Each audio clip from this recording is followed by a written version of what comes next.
Have you checked the children?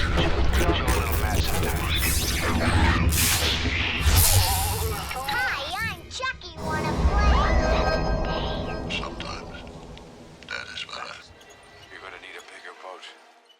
What's up, everyone? Welcome back to the Horror Show. I'm Cecil, Laird. Robert Duell. And Jaime and Fuego here. And we are here to do our top 6 best horror movies of 2020. Last week we did our top 6 worst, and now we are here to deliver our top 6 best. Sorry it's, a week and a half into January, but we like to take as much time as we can to watch as much as we can, so that way we can deliver comprehensive lists. And something we did a little bit differently this time is oftentimes, unfortunately, Fuego and I will have overlapping decisions all the time, and many years now. Fuego has stolen my thunder many a time. Aww. So never my intention, I assure you. what we tried to do this year is, even if we had some similar picks for our lists, we were generally able to rotate them out with some other movies that we liked, just as well as alternates. There's only one that's overlapped, just like there was only one that's overlapped in the worst of episode, and of course it is Robert and myself that has that overlap, and again it's for our number 1 of the year. Yeah, So we'll get to that. Well, that was the worst of. Yeah. Definitely not. Go and check that out, though. Yeah. And that's actually where I'm glad, though, that I watched as much stupid crap as I did this year, and obviously in this instance a lot of great stuff. I binged as much as I could here at the end of the year, and 2 of mine that ended up on this list after being restructured, I watched in the last week of the year. Oh, really? Yeah. Shit. Nice. So We're going to start off with our number 6 pick of the year, and this one is one that I will fully admit for myself and for all of you guys watching, this is my 6th pick, in other words, but as a caveat to all of you guys watching, this is one that some of you might not consider horror. I would say it's not altogether horror, but it is taking a horrific situation and building a romantic comedy out of it. But it is still a drama, so that, dramatic aspect does take hold, so which also lends towards the horror of the situation. So it's one of those things that, if you want to argue it's not a horror movie, fine. I'm not going to argue against you necessarily, but I think it's enough of one for me to consider it, and that is Spontaneous.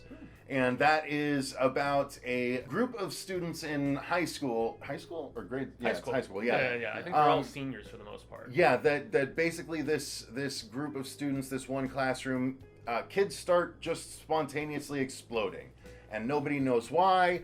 And it follows them even outside of school, but it is still just this classroom's worth of kids.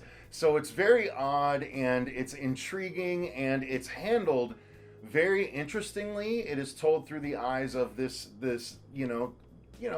privileged white teenage girl, Blondie, who has a particular life, and it's not a bad one at all, but then all this craziness starts happening, and she and this other guy strike up a relationship, and it's just, as I stated in the review, which actually just went up on the last day of 2020. You can see our full review there for Fuego's and my opinion on it. But I will say that this is just outstanding. The dialogue is whip smart and entertaining throughout. The effects are well done, but not leaned on, where sometimes the effects happen far off in the background.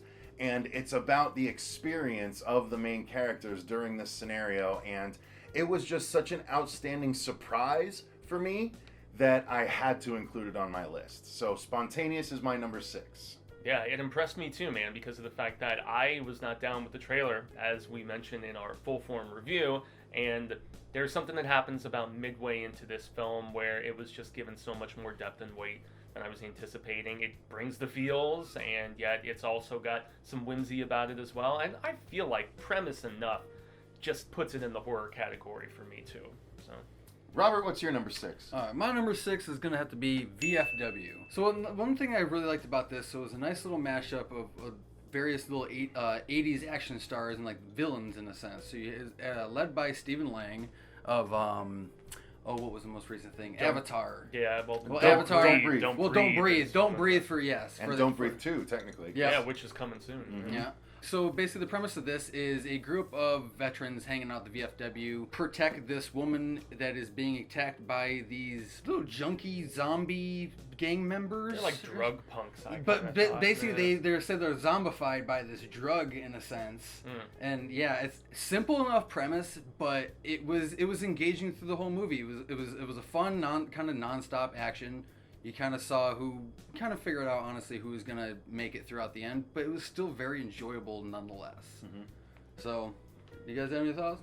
I thought it was fun. It didn't even approach being on my list, but obviously film is subjective, and I respect your option. It was a good down and dirty action, horror movie with actors that we like. It was basically, if I go, what's the equivalent? The Vegas movie that like had all the old like Morgan Freeman and like. You know what I mean? It's essentially the last ride of these kinds of actors. You know what I mean? Yeah, you know what I mean? Yeah, because like Fred Williamson was in it. Yeah, it's like the last hurrah. Martin Cove. Sadler was in it. William Sadler, Martin Cove, who is seeing a resurgence on the Cobra Kai show right now. But yeah, dude, I mean, I can understand why it's up there though. Yeah. And especially just because the biggest thing is the actors.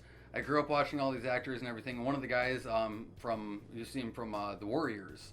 And everything. That was actually his first movie. I can't remember his name. Warriors, he played. Come out and play. Yeah, exactly. That guy. He also played T-Bird in The Crow. Oh yeah. Yep. Okay. Yeah, I forgot about that. Yeah, I can't. His name is eluding me and everything. But It doesn't matter. I've always enjoyed all these actors, especially Fred the Hammer. Coolest guy. Got to meet him and everything. Love to meet him again. But Fred the Hammer Williamson. Yeah, man, been on the channel actually. Yeah, it was Maybe fun. I'll open this with that. I honestly had some like kind of RoboCop vibes, not with like from like sci-fi aspect, but from like just that gritty, dilapidated, like somewhere in the near future sort of bit. And it had that kind of like that hobo with a shotgun feel. The very grindhousey in that regard. Yep. Yeah, especially with some of the colors and exactly, soundtrack and that's choices one of the whatnot. biggest things I think I really liked about this movie is how the grittiness and the 80s feel that they shot it with. Yeah, no stuff. Well, my number 6, guys, this is one that was recommended by a friend of the show. Shout out to Sam Glass, a patron and a longtime supporter and friend of all of us here. And he suggests some strange films to us Did sometimes. it make your list? Yes. Really? This is my number 6. I was Wow. wavering between this and something that I will not name, but it was an anthology. I'll fart it out if you do. It was an anthology that had a couple of my You favorite didn't segments. see I showed Fuego. That's what I did in the last one. But if you don't love the movie as a whole, anthologies are so just disjointed. So I'm going with a film that is very ambiguously entitled The Special. And The Special is one of those where it starts out and you're just like, oh, okay, this is a guy who Now found I out. have to watch it. This though. is a guy who found out that I'm his gonna wife watch it too. Yeah. just cheated on him, I'll pay and for so his buddy at work, who I believe is also his boss, if I understood correctly, or at least some sort of superior, is like, I'm gonna take you to this gypsy whorehouse, and we're not gonna give you one of the girls. We're gonna give you something a little bit different, and you're gonna have to kind of just go with my recommendation. But it's called The Special.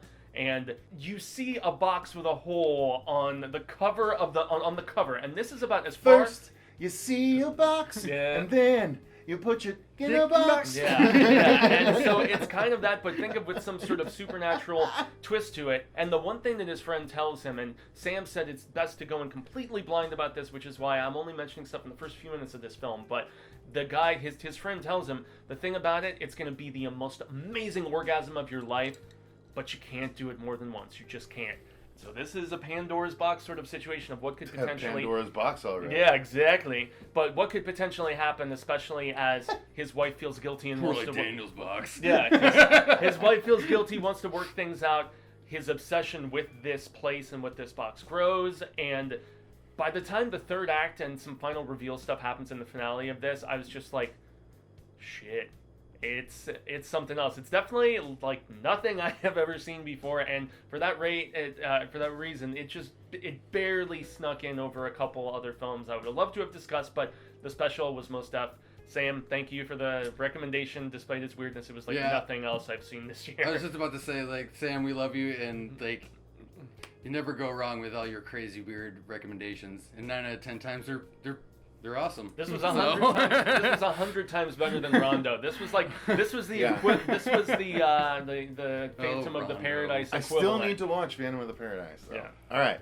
So that's going to lead to my number 5, which I actually had 2 studio-funded releases that made my list. The rest are not studio-funded. I don't know if that surprises people or not.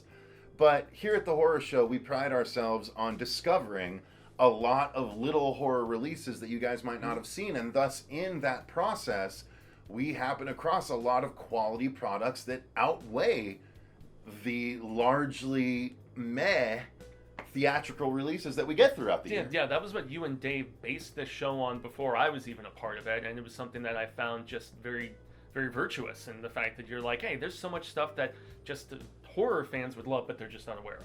Right. So, But this one happens to be one of the 2 from the studios that I thought was done well enough that it actually deserved a spot on the list. And not only that, but this is one that also was the successful relaunch of an original Universal property after so many failed attempts. Now I know what you mean. And not only that, but it is done by a very talented director in Lee Wanell, who has had his fingers in a lot of horror pies throughout the years. And this is just his first really breakout directorial effort that I think caught a lot of people's attention. And that is the Elizabeth Moss-headed The Invisible Man. And this movie was just really well done. I particularly loved the filmmaking of the movie because he would actually, pan the camera over and show an empty doorway where normally there would be a character there interacting with your main character, but there was nothing. And then he would pan back and it's like, oh, the Invisible Man must have been in the doorway staring at her. And like, he used his skills as a filmmaker to help tell the story. So I consider that sort of fourth dimensional filmmaking almost, if I had to put a fine point on it, right? There's the typical 3-dimensional filmmaking. You film what you expect everyone to see, but then there's that sort of thinking outside the box, which I would consider fourth dimensional filmmaking, that I absolutely adored enough that I think it deserved a spot on my list at my number 5. But not only that, it was just a really excellent movie with really excellent performances and subverted expectations and a plausible technological upgrade to an original idea of a universal monster. Mm-hmm. I was curious if you saw it. Here's my thing. No, I Yeah. still haven't gotten around to watch The Invisible Man and everything like that. Okay. Yeah, it's still been on my list. Again, just having to go through and watch and read so much stuff lately. I just haven't gotten around to it. No, this is definitely still on my list. And like the biggest thing, the most intriguing aspect that I found is they seem to have gone with this the not necessarily I don't want to necessarily say origins of the Invisible Man, but how they were describing the comeuppance really seemed it was more fresh. And I think if they worked with this going forward into bringing life back into like the Universal monsters, I think it could work out a lot better, considering like what was like Dracula Untold and all the other ones. Which like, I didn't mind. no, much that as one a was lot of actually people. that was actually pretty good, but that was supposed to again tie in with the new Dark Universe. I'm a big Luke I Evans did- fan, so Yeah, I didn't like The Mummy though. That was No, one The Mummy that was trash. That we can thank Tom Cruise for that. Well, Anyway. it was also cart before the horse too. Anyway, but, anyway. But yeah, I had some issues with this movie, as I mentioned when Cecil and I reviewed it earlier in the year. I thought from a stylistic standpoint it was visionary, and the performance by Moss was great. I haven't watched Handmaid's Tale. I had some story issues as far as just predictability and conveniences and whatnot. But as a whole, it's grown on me. I did watch it a second time with Catherine, and I warmed up to it a little bit more seeing it with a lady in comparison. Drastic difference from Carpenter and Chevy Chase tackling the character for sure. So, Memoirs of an Invisible Man still quality. I dig that movie. Don't hate on the chase. Sorry, just kidding. All right, so my number 5, very similar to. Oh, wait, hold on.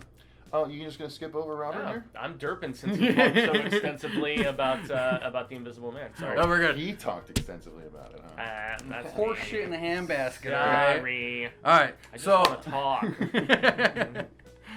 So my number 5 is going to be Host. So this one, it was actually quite a surprise because I'm not a fan of found footage films. And this one basically takes place over Skype call. And it's basically, so it's a group of friends that are basically trying to have a seance over a Skype call. And the nice thing, it takes place during the pandemic, as what we're still going through. So there's that kind of nice social commentary of kind of friends just getting together, hanging out. But you're going to do a seance and try and fuck with ghosts. That's the dumbest thing you could do. The biggest thing I think was with this movie was just the sheer surprising of it and how much I enjoyed it. With the acting and just even because we kept jumping back from character to character, so they had to act out everything so perfectly, and they did it. And I don't know. It was the most 2020 of pretty much everything that I saw this year, with experiencing just, social distance and isolation and being stuck at home and all of that. And for the budget they made this with, as microscopic as it was, to still have some serious scares, $45,000 or $50,000, I think. And those guys got paid. I think they signed like a first look deal for like 2 or 3 different pictures with I think it was Blumhouse, if I'm not mistaken. So more to come from them, right? Hopefully. Yeah.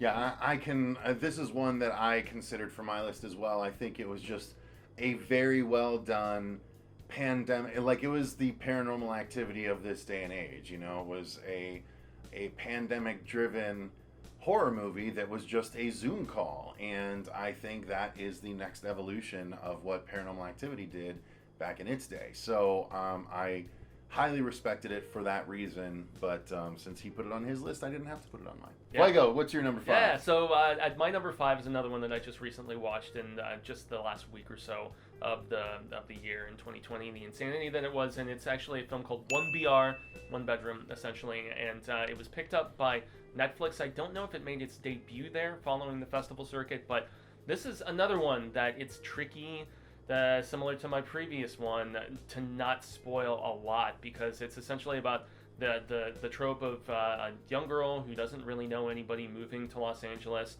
She has dreams of artistic expression, and I believe it's fashion design, if I recall correctly. She gets kind of a lame call center job, and they're just taking advantage of her, whatever, but she does find a place to live, and the people in this complex are strangely accommodating as far as just how welcoming and wanting her to come to the cookouts that they have, and like the harmony and the friendship and the looking out for each other aspect is not what you would typically see in a lot of LA apartment complexes, is what they kind of make it out to be.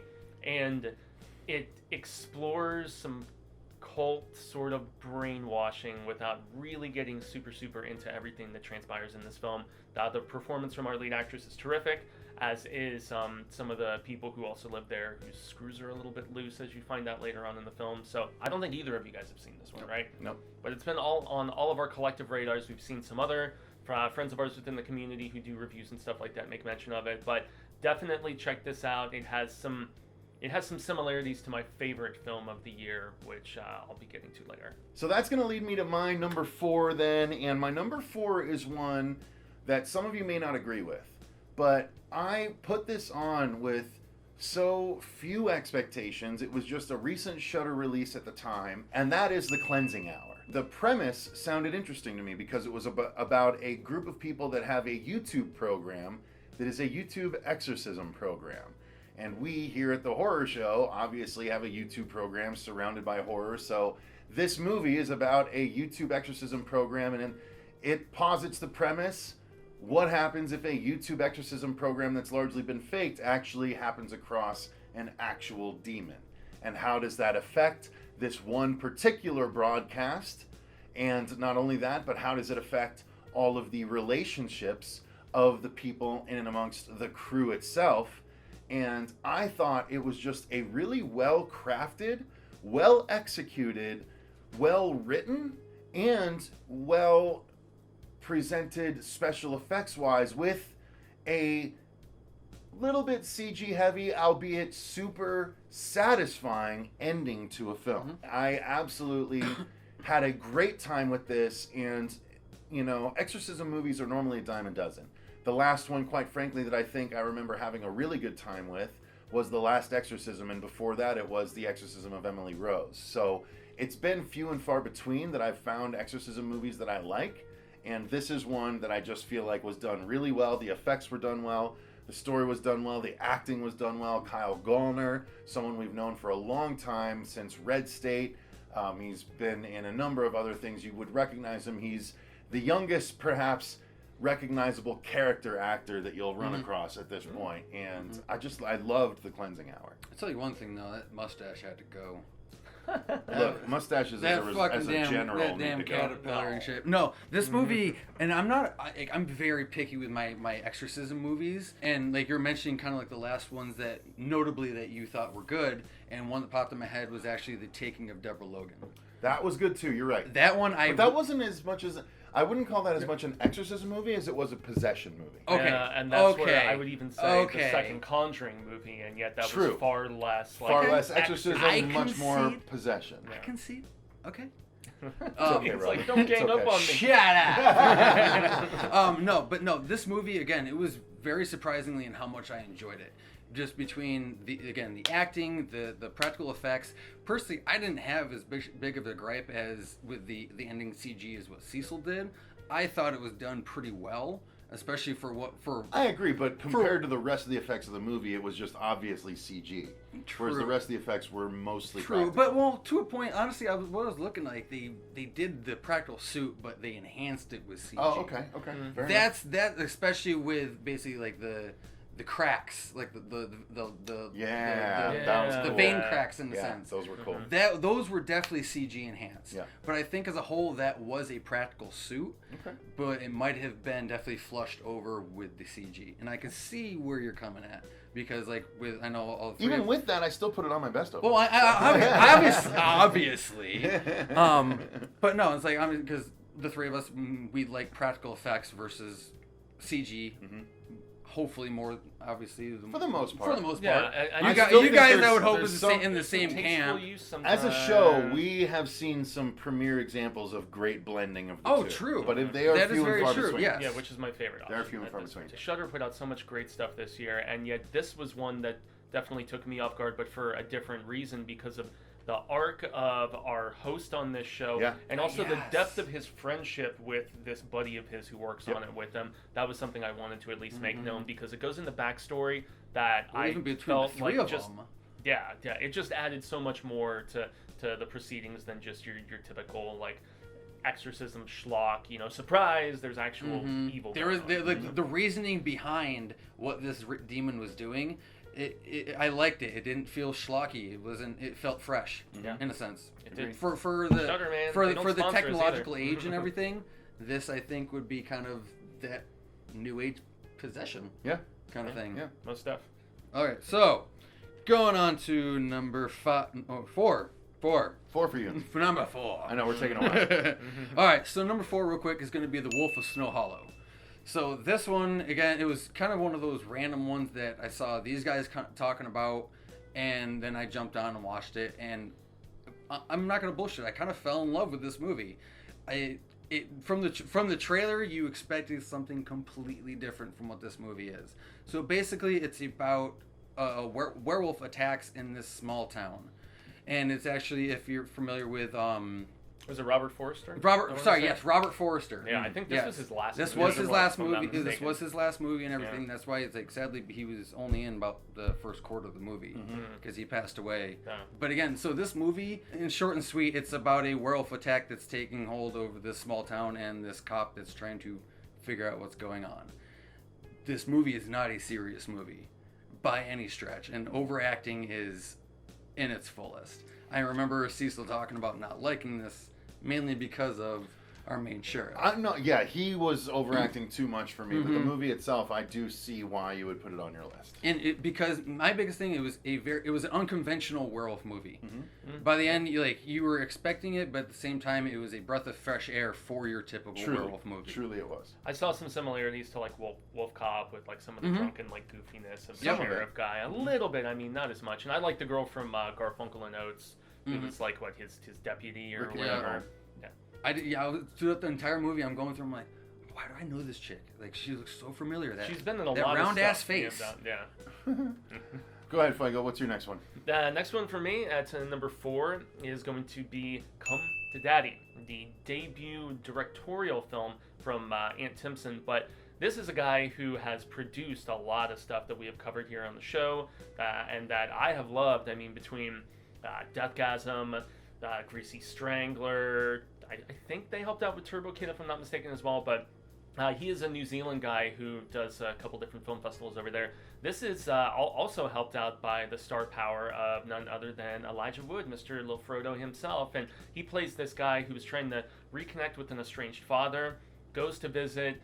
Dad is like just super frazzled, standoffish. And I feel like my first 3 films here have all been like, once the twist sets in, that's when the film gets significantly more intriguing. And I mean, the end of this with just some of the brutality that it eventually finds its way into. This is another one that I don't know how horror it is. Some may think like comedy thriller at times with some of just the weird interactions that Elijah Wood has as a character, and the fact that he's kind of this pretentious music person from LA who's, you know, with like the little hat and you know, the painted fingernails and all this different stuff, and is like a DJ, but as you find out later, unsuccessful and all that different stuff. So I don't know. Once we get to there's a particular, God, I'm trying to just find my way back to the song that is at the end of this, the same peeps who actually did a track called Come to Daddy. It's eluding me. You guys can berate me in the comments below. But Timpson, I'm excited to see what he can do as, you know, just a filmmaker, as opposed to somebody who's just, you know, putting his producing power behind just really weird movie making. This is in spades in that regard, and I totally dug this movie. You saw it, and you and Marcia reviewed it. I did see it. We did like it quite a bit. Yeah. We did like it quite a bit, so I could see why it would make it its way onto your list as well. Just not didn't make it onto mine, but still I can see. No, it's definitely a good psychological thriller. Yeah, that's most definitely.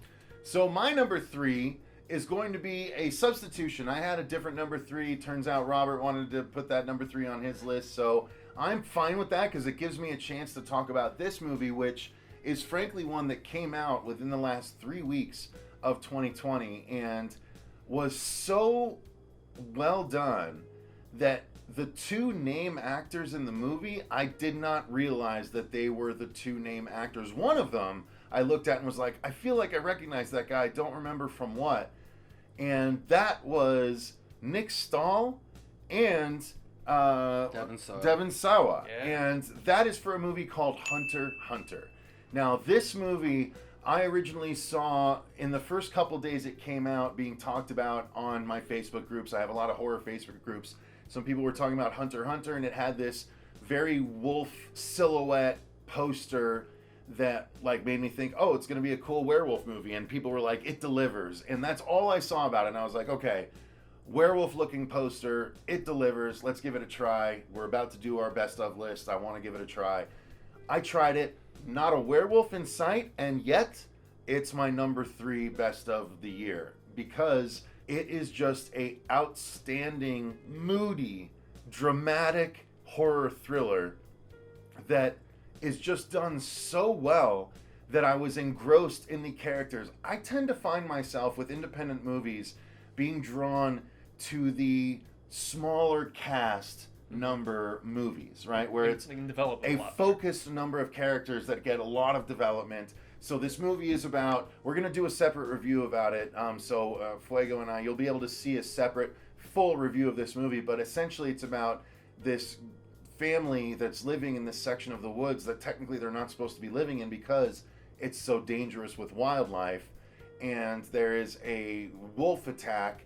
The husband ends up finding a bunch of dead bodies, and they think there's a crazed wolf out there doing it. And then the movie unfolds from there, and it's this man, his wife, and their daughter who is coming of age and is being sort of pulled between the mother's way of thinking and the father's way of survival thinking. And it is just such a outstanding family drama woven in to a horrific situation. So it's more like The Edge or The Revenant in that kind of way, but it is so well done, and it has the straight up most brutal final 15 minutes of any movie in 2020. And thank God that it did, because it just cemented its place into my top 6 with that final 15 minutes of the movie. And I was like, you guys need to watch this. Robert hasn't gotten around to it, but Fuego, tell me I'm wrong. You're not. This is another one that would have been in legit contention, and we're trying to divvy stuff out just to make sure that stuff gets its proper accord. And I'm really looking forward to expounding upon this one, because it does kind of, similar to some of the other stuff that I love this year, it takes a turn, as Cecil hinted at, and there's some stuff in the finale that they most definitely show, and then there's other stuff that they don't show, and it's more so a character's reaction to it, and that was what really... Pure acting. Yeah. That was an exalted... I know, It was such a tasteful I choice. came, Robert. Yeah. Whoa. You need to clean yourself up there? Yeah. No, I'm good. Yeah, Okay. and I then have there's self-cleaning You're just apparatus. You're gonna just soak in it? and then there's also something with a bear Air trap, and I mean, It's just all crusty. and it's so beautifully shot too in this area of the Northwest. I don't know if it was filmed in Canada or if it was somewhere in, like, in Washington or Oregon or whatever, but it is just that there is an essence of beauty but desolation at the same time to just living as far off the grid as this family is. Beautiful desolation is a wonderful oxymoron. Yeah, and I mean, just the dynamic of this family and how they are kind of hand to mouth with whatever Devon Sawa as the father can trap, and their prosperity is not always a possibility as much as they would like, and the emergence of this female actor, I have to cut it off because there's just so much more. I want to launch right into our review right now. Yeah, Robert, you're number 3. Damn. All right, so my number 3 is going to be The Dark and the Wicked. So The one that I would have put on my list otherwise. Yes. So Don't you go worry, you first. can talk about it, I know. sassy pants. I know. I'm just saying. You go first. Mr. Fancy. No, we sassy pants. Like You know, that. fancy pants over here. Do what you gotta do. All right, so Dark and the Wicked. So basically, it revolves around this family that are actually this brother and sister who have come back to basically take care of their mother, who is also taking care of their father, who has come down with a mysterious ailment, but she believes he is possessed by a demon. And we'll just say things unfold rather quickly and not so pleasantly. Either possessed or badgered by. Yeah. Honestly, I feel like he was possessed. I felt badgered by. Yeah. Well, I would they say- were, but I feel like he was that. Well, I think host that was the for- plan, but Yeah. essentially they were being badgered by this demon so it could try and jump into this guy's form. But Either way. yeah, continue. Finish your thoughts before I jump into mine. No, so the pleasant thing about that I really liked about this movie is I've spent time on a farm, so especially walking around at night, it's pretty damn creepy, and the way they were able to film and get the ambiance of a quiet, just not really, I want to say like in a sense isolated kind of farm town or farmhouse. The fact of it's a random family, and that's one thing I liked about this movie the most, is it's not just a full reason of, oh, these are some special people, so they're linked to this, that's why they're possessed. It's just some random Midwest family that happens to be, and what did you say earlier? Bludgeoned or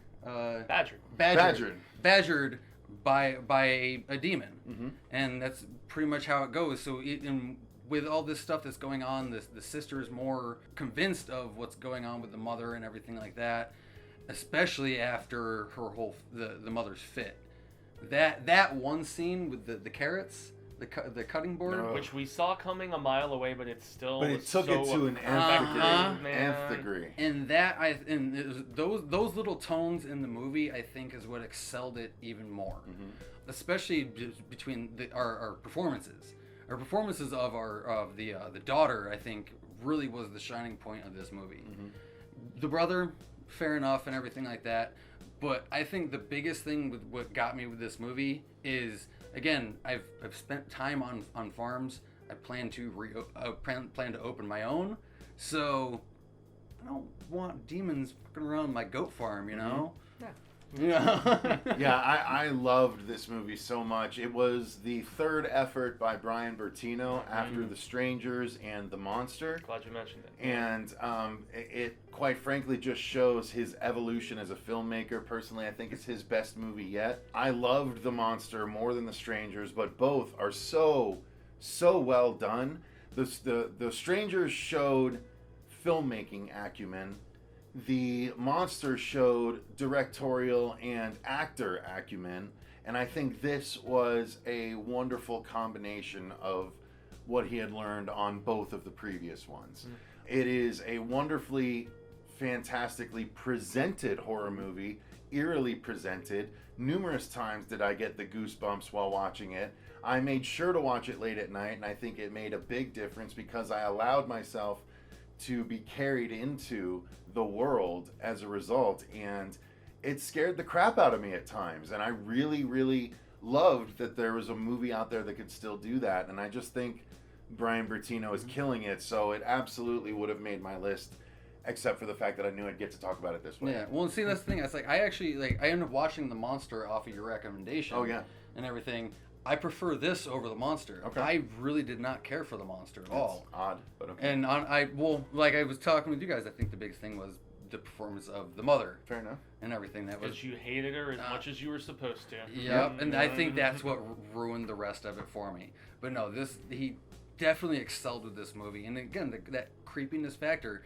And even watching it during the day, I was still kind of nervous watching it, going through different scenes, like, well, what's going to come around this corner next? And it was those little times of going back to those little quick shots of the noises and things like that, with like the bottle cans that are laid around, across the doorway of the pen.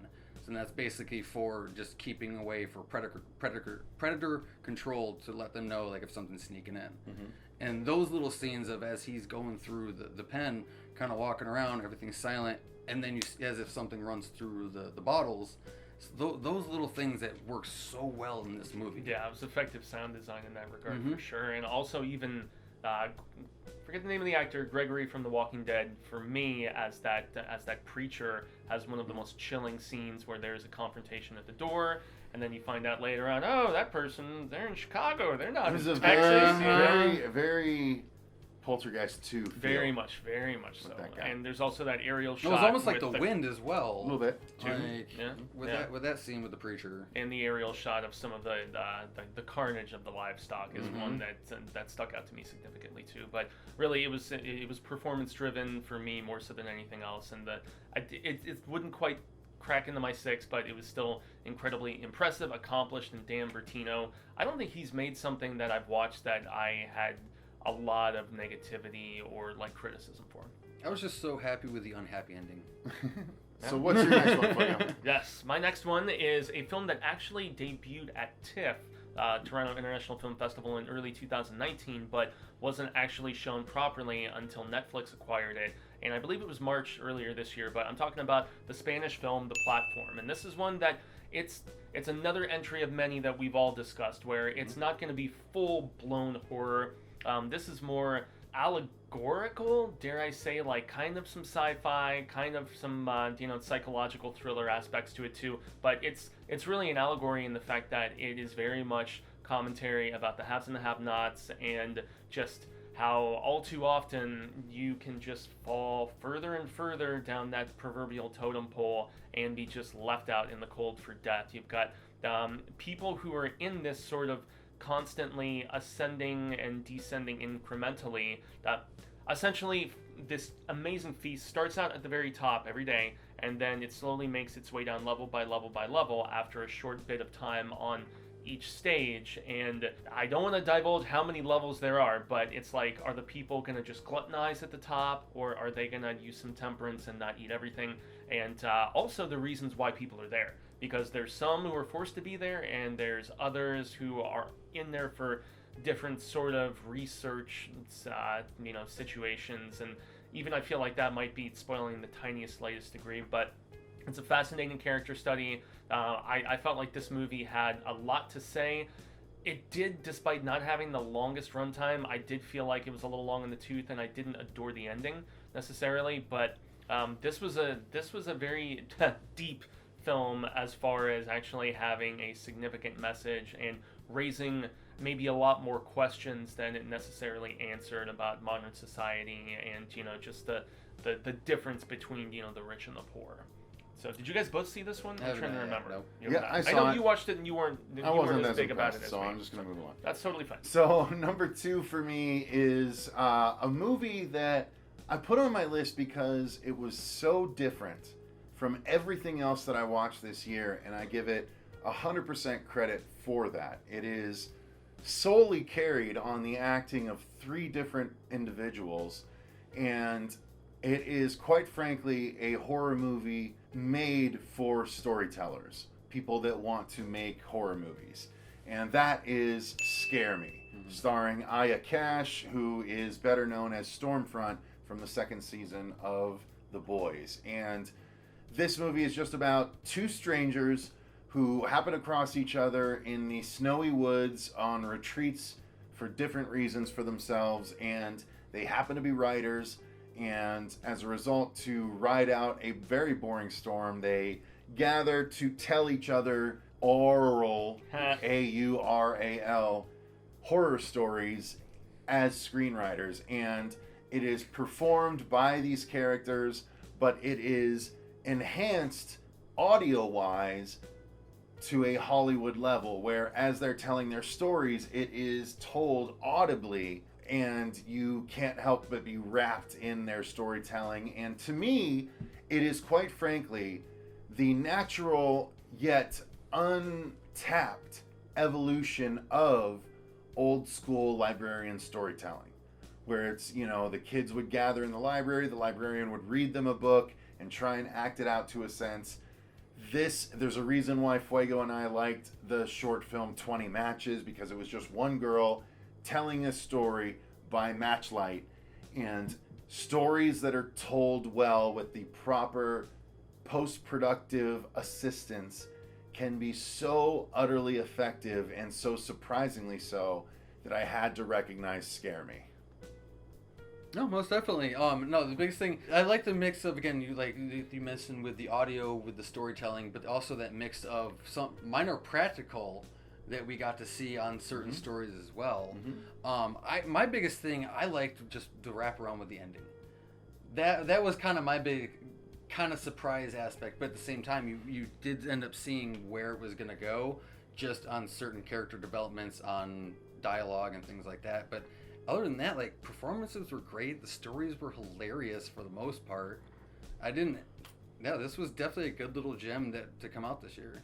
Yeah, terrific chemistry between our lead 2, and I recognize the main guy as well. Can't remember what I've seen him in previously, but college humor. Okay. Some of the some of the opportunistic aspects, regardless of who I'm referring to, because the finale goes in a different direction of that sort of. That was a nice little twist from what we got too. From the initial beginning. Yeah, and while I found the interactions with the pizza guy funny, it was a little out of place for me, and I think I mentioned that when we previously reviewed it. I think you did too, if I remember. So, but really, it's all about the amusing dynamic of somebody who is much more successfully artistically kind of schooling this other person who has potential but just hasn't necessarily reached the achievements that they've hoped so much for. And it's arguable as to whether it is lack of talent or ambition or whatever it may be. But despite as low budget as it was, terrifically lit, one location horror film, and wonderfully acted. Yeah, wonderfully acted, obviously.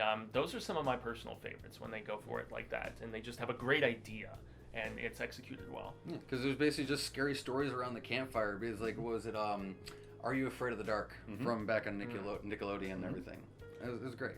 So what's your number 2, Robert? All right, my number 2 number was... 2. All right, so my number 2 is going to be The Color Out of Space. So this one is actually an earlier one from, I believe, what was it? January? We saw it It was very early, yeah. Very early in the year and everything. Pre-pandemic. yes, it was actually. Yeah, we were at Film Bar for that. Film Bar release. Yep. So this one, again, if you guys have seen any of the reviews, especially when it comes around like Lovecraftian stuff, I love I love Lovecraft. I love I Lovecraft. I love Lovecraft. I love his craft. But with this movie, my biggest thing was the fact of how well it stuck with the source material. They just expanded on the short film, and they did it so well. With the expansion of the family and the town, there are things from the story that I wish they did implement into the story, like how widespread, basically the colors spread into the town and the radiation of what we'll call it from the meteor. But other than that, the performances, especially from Nick Cage, and obviously everybody knows Nick Cage can get pretty Cagey. silly, pretty Nick cagey, Cagey as they sometimes. say. Yeah. We're gonna have a whole song about it. Yep. Future. But other than that, like it fit well with this movie because again, if you guys have read the story for Color Out of Space, the family kind of goes into this spiral of madness. Granted, like I said, they do take some liberties with the story into the movie, with changing things around, like the dynamics with the family. And the biggest, this got all three of us, is one of the scenes with the mother and the son. They're still waiting to show it to the girls if they ever come around. They again. still haven't watched that damn We movie? still have to do a commentary. Oh, commentary. that's right. Wait. Well, keep Yeah. an eye out for that later on, We guys. will revisit it. But other than that, no, this movie definitely deserves to be talked about for as much of a true adaptation for the original source material. This is the closest of what we've ever gotten on a Lovecraft property. I will say that while it's been so long since we've seen it, I am hard pressed to think of specifics about it. We did an extensive review right in front of Film Bar at the time, and if I'm not mistaken at the time, I loved it more than anyone else that had just walked out of the theater. Yeah. I enjoyed the hell out of this. It subverted my expectations. It grossed me out. It disturbed me, but it intrigued me. Nicolas Cage's acting was great. The kid's acting was great. The girl from Nip Tuck was great. Like, it was just a really, really well done movie, and I did buy it. I've got it in my collection. I just need to rewatch it. I just didn't have time to do it because I was trying to watch other things to make sure I had a full list here, but had this not been on another person's list, I likely would have put it on mine as well. So Robert gave me a scapegoat once again. Yeah, that's a three-peat. This was going to be in my top 6, but we're just like, okay, we need to, just divvy it out a little bit more. So this movie disturbed me significantly. You can also check out, we did a compare and contrast to the spoilers story and the / movie. comparison. Yeah, so go and check that out, as Yeah. well as our initial Film Bar release review. Yeah, and what I liked a lot about this compared to the short story was that whereas the short seemed like it was more so from an outside perspective, it's primarily from the family's perspective in the film, and it gave it that much more emotional intimacy and sadness with just all the negative shizzle that goes down. And also shout out to the fact that I'm very glad that Richard Stanley coming back to directing. I really liked Hardware, which you and I think checked out for the first time in the last year or so. It's on the Patreon. So check out the Horror Show Patreon in the link below. But I'm just glad Stanley is getting back into it after a lengthy hiatus following being fired from Island of Dr. Moreau in the 90s. And he's talented, man, and he apparently wants to make more Lovecraft stuff. So that gets me very excited. He had that announcement basically after almost the day on this release. He's like, I have plans for at least 3 other movies. It was very well received when it was on the festival circuit and by other critics. And if he keeps true to his formula and the adaptions of what he did for source material, I think he's going to do great things. Bring it.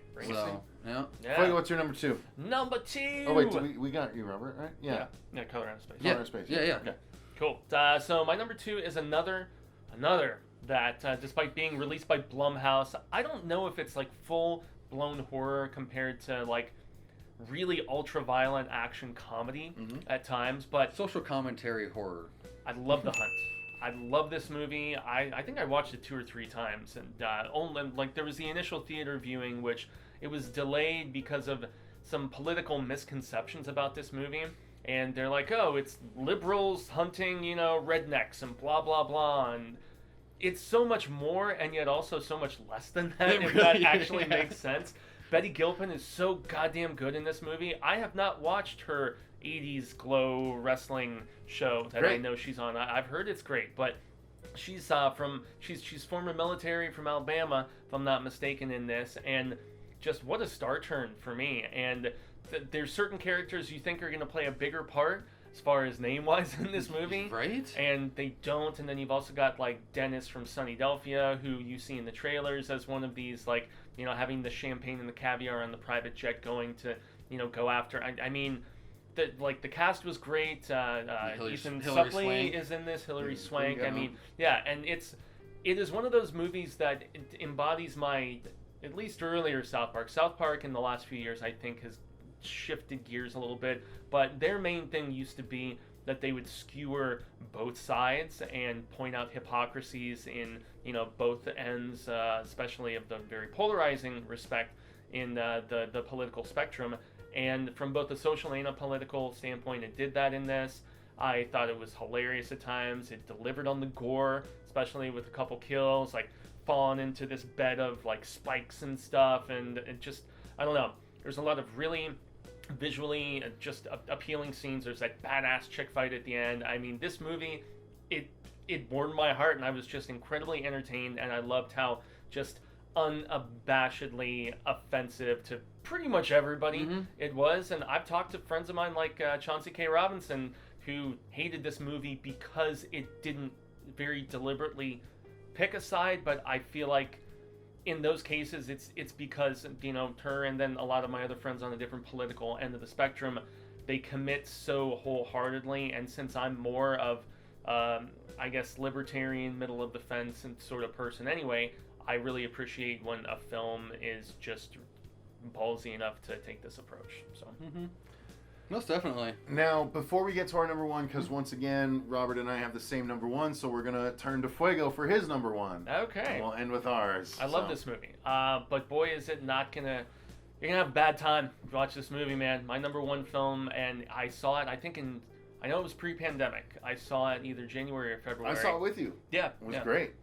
The Lodge. The Lodge is the follow-up from the directorial team, I believe it is, that did Goodnight Mommy, which is I never got around which is to. a German movie that This was really thoroughly disturbing in its own right. It's similar to One Bedroom that I talked about earlier. It has extensive commentary about the long-term PTSD of being involved in a cult and the extensive manipulation about it, and how it can affect relationships, how it And can the idiocy cause of children. delusions too, and the idiocy of children, because that is really, as this plays out in this, I mean, this was one I really wanted to rewatch here because it takes place during the Christmas holiday, because this, man, and also the suicide of a character at the beginning of this movie, which is intense as all hell. I mean, this movie a does throwback actress that you haven't seen in a while. Trying to make a resurgence right now, actually. Yeah. Freaking brought it too. Yeah. But go ahead. Yeah, big time, man. Sorry. So there is a character death that happens early on, and it's shocking and unexpected. And so there is now this younger girl who is dating this guy who has a couple kids from a previous relationship, and it very conveniently, because movie, you know, if I'm gonna quote that, movie. yeah, exactly. But yeah, there are some conveniences in how the father ends up having to leave for a certain situation, and these two kids who do not like this new stand-in mother are trapped with this younger woman who you can tell is kind of quiet and a little mentally frail. And you're constantly kind of on the edge of your seat with the guessing game of how much is happening in someone's head and various possibilities about what's really happening with the narrative. And talk about shocking conclusions. This is one that for me is right there with Hunter x Hunter as far as just being really effed up but with so what ends up happening. fulfillingly effed up. Yes, and that's some of my favorite horror movies. It's like, you know, the Supernatural example where the creator was like, oh, well, they ended it this way, but if I was ending it, it would have been like a horror movie, and the ending would have been super messed up in comparison. So I don't know. Those are some of my favorite horror movies, dude. But The Lodge, I'm happy Fuego talked about it because it's one I would have talked about as well. It is disturbing. It is so well acted, and as you see what is going to happen, if you guess it ahead of time, you're like, oh no. It's just like, it is hope draining. It is crazy, but it is so evocative that you have to talk about it as a success, quite frankly. Definitely. Did you see it, Robert? I hadn't watched this Yeah, one. No. you need to get to it, my friend. You'll need to get to it. I'll buy it eventually. It's one of those ones. Gotten watching other shit. It just got pushed back on the list. Yeah, but it's also very slow burn, so just be prepared for that at least, but stick with it because it'll get you. So that's going to lead to the final number one that Robert and I have. It's the same number one. This might surprise some people. It might not. This is, once again, the other of the 2 studio-funded movies that made it onto my top 6 list. But quite frankly, the reason why is it's a excellently done creature movie. Fucking And it has an actress that is normally so unappreciably wooden that did such a good job and was quite frankly sexy as hell in this movie, and that is Underwater, starring K-Stu. Damn good. It is a movie that ultimately, spoilers, ended up being a Cthulhu movie. Fucking And A, man. It was is so cool. one of the only actual representations of Cthulhu in big budget cinema that we've ever gotten, and it was almost an afterthought for the actual filmmaker. Like, they had made the movie and they're like, okay, it's up to the big creature, what do you want him to look like? It's like, can we make him Cthulhu? And everyone like checks notes and was like, yeah, sure. And so It'll work. so they did. They made a Cthulhu. It was a big, giant, badass creature movie, and I loved the hell out of it because it was the Abyss with a giant creature, and the Abyss already had creatures, but they were little friendly aliens. This was the Abyss with a giant, malevolent creature in a collapsing sea station, which I With a loved. little bit of Cocoon in there. A little bit of Cocoon. A little sure. bit of Cocoon. Sure. Ron Howie. Yeah, but no, this movie, and again, like he was going back and everything, like with that woodenness of K-Stu. I was not on board when I saw her being cast in this movie. Interesting. Even after watching the trailer, like the trailer looked great. I was very worried on her performance in this. I couldn't have been happier, honestly. I thought she did the best almost out of everybody. Yep. And obviously it was her movie, but the sheer fact of when we finally got to those creatures, and he messaged me on our group thread. He's like, just wait till the big reveal. It's like, okay.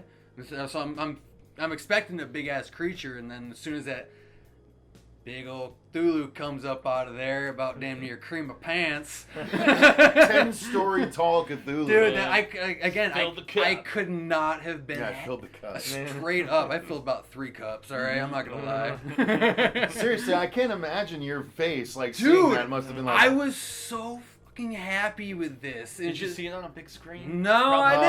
oh, that's such a No, shame. but it was a 50. It was a 50 inch. That's fair. You know? That's it, fair. It was But big imagine enough. that on a big Oh, I know. screen. Yeah, I know. Because I remember you talking about it and everything. Yeah, we were just so after excited seeing that. about it. Yeah, we had press for this in January, if I remember correctly. And But- just, but- Straight we were up, like first month of the year, best movie of the year. we were like a How January often does horror that movie happen? that's been delayed like 2 or 3 times. I think it was made in like 2007. But it was made for us. We're creature fans.